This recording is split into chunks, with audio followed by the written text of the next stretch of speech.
What's up, everybody? As you can see in the title of this video, what you are about to watch is me assemble this right here. It's an Ironman Fab XJ coilover tower kit.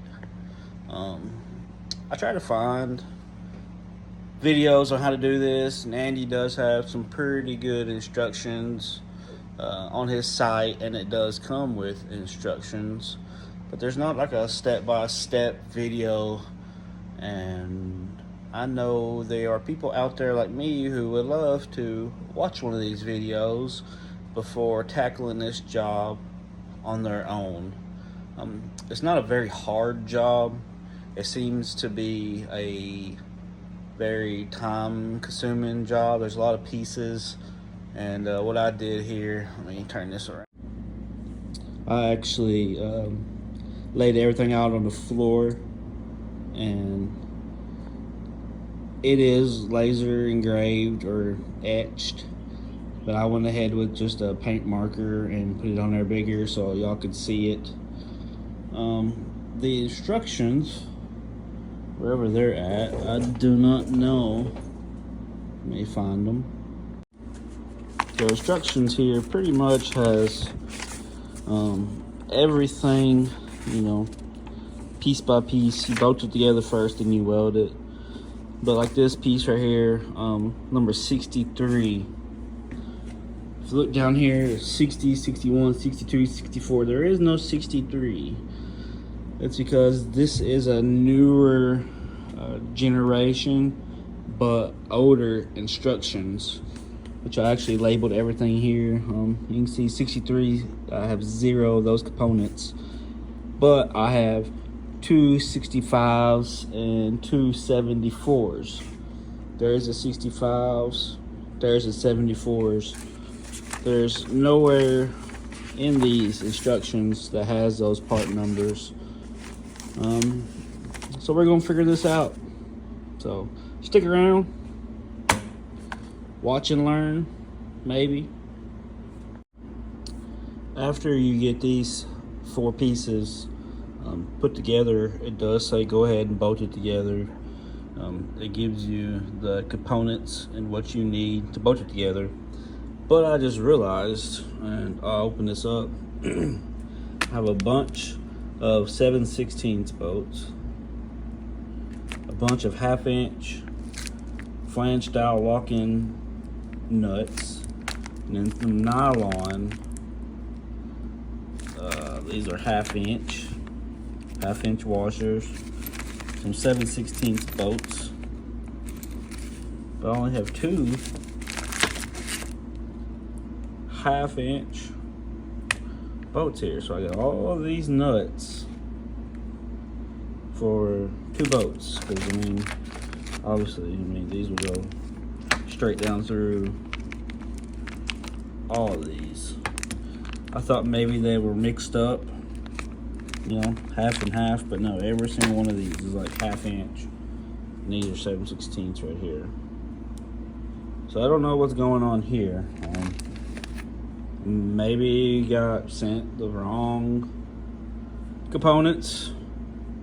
Maybe got sent the wrong brackets or plates. Maybe got sent the wrong instructions. We're going to find out together. After that's assembled, it says go ahead and get side 1. See, here's 63 that I am missing. So we need a 63, 64, and a 56. So here's a 64. And then here's a 56. I'm gonna set them there.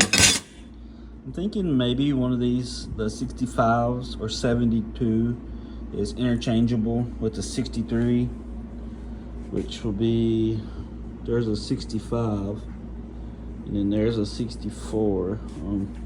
See, these have 2 like little key slots, and this one has 1. And from looking at this only has 1, so I'm assuming the 74. So I'm gonna grab this 74 and put this together. So when you get ready to put this together, the key will be just like that right there, be kicked off to the right. But on this bracket right here, this looks like an anvil. The ear that comes off has to be facing to the right, and it shows that in the instructions. And that just is gonna sit somewhere right in there, and then bolt this together. When you get this assembled, it's gonna look like this right here. I just got these hand tight. I'm not gonna tighten none of this up till I get the whole tower box bolted together. I am missing this one because I'm running low on hardware. Again, because I have a bunch of 1/2-inch drive or 1/2-inch nuts here with 2 bolts and then a bunch of 7/16. I should have some 7/16 nuts somewhere, maybe. I've got all kinds of this randomness buckets and maybe somewhere. Side 2 will pretty much be a mirrored image of side 1. Says we need 58, 59, and 57. So here's 57, 58. So these are 50 and 59. I noticed the 74 and 58 look very similar, except the inside shape is a little different. After you get, what side was this? This was side 2. This is what it'll look like here. I actually did not have the stuff I needed for hardware, so I had to run to the hardware store. I just grabbed a handful of nuts and bolts. But this is going to be the back side. You can see here we're going to need 61, 62, 60, and 70. So here's a 61, 62, set that here, 60, and 70. So let's find, there's a 60. I'll take you. And here's a 70. I will take you. Once you get this assembled, it'll look something like this. 70 does not get bolted on. It will get welded on, but that will be later on in the video. But after you get the backing plate all assembled, you could take the sides and take some 90-degree magnets and hold them up, and you can kind of get a picture of how this is going to look. You want to make sure that these 59 brackets are on the outside on both sides. That way you get a good flat and flush weld to this right here. And you can see here in the instructions, it does tell you, if you actually go onto their website, he has a colored detailed instructions. It's the same set of instructions, it's just colored, and it's a little easier to see. But like right here, it says take front plate. Well, it don't actually say which one's the front plate, but I believe it's 65, which, you know, this will all get welded on. But just from looking at what I got left over, this should be enough to do the other side. If you're doing driver or passenger, this should have everything right here. But so far, this is how it's looking. So the next step would be to weld this area here. You want to weld this inner plate to the lower. You don't want to weld the top to this, because they do sell taller ones. If you ever want to go to a taller coilover, these are for a 12 and 14. You will be able to unbolt this top hat and then get the taller ones for the 16 and 18 inch. So what I'm going to do is just throw a little tack.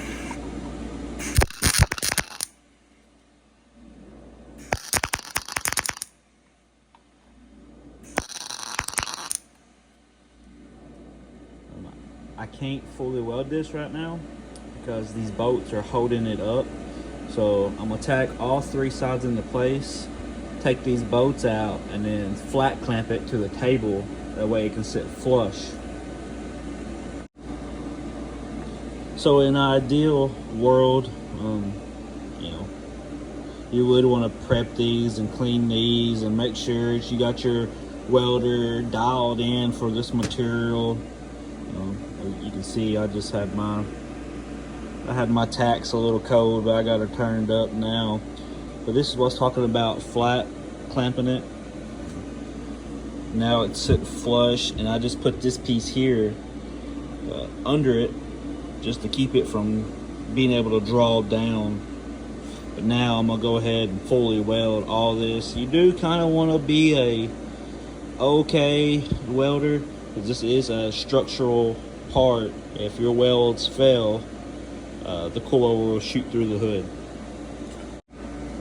After you get all 3 of the sides and back welded, you can tell if you have a hot weld or not just by flipping it over. That's kind of what you want to see right there. You know, it's good and hot. Don't look undercut. I mean, that could be better, but it could also be worse. But next thing you need to do is go ahead and get this provided spacer, put it in between the coilover tab. This is where your coilover will actually go through and bolt. I don't like to tighten these all the way. I like to just snug it, and then I like to weld the outsides first and let them draw out. That way, if they are wider, when they do draw, then if you do the insides first, they'll pull in and make it a pain to get your coilover on. So I'm going to go ahead and weld the outsides of this up and then weld the innards.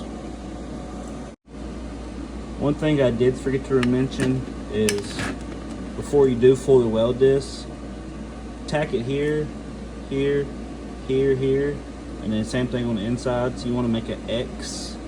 That way one of the corners doesn't try to pull up off this bottom plate right here. So your next step after you get all 3 sides welded and your upper coilover mount is you want to clamp it somewhere flat and start placing your sides, and use some 90-degree magnets. Just make sure you're good and flush all the way through. And down here on the end, the heat might bend this piece right here a little bit. It is okay to put it in a vise and try to straighten it back out. That's what I did. You can loosen these bolts right here and get a little wiggle room, but I would rather just put it in a vise and straighten it back out. And then I'm just going to throw some good tacks on this, and then repeat the same process to the other side. I'll show you when I get done.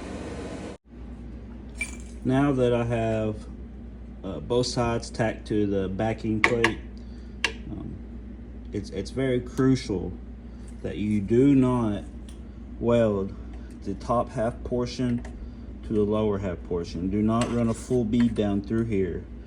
Just do a stitch weld, stop, somewhere right in here. Because if you weld this piece to this piece right here on either side, they will be permanently bonded together, and you will not be able to unbolt this top half.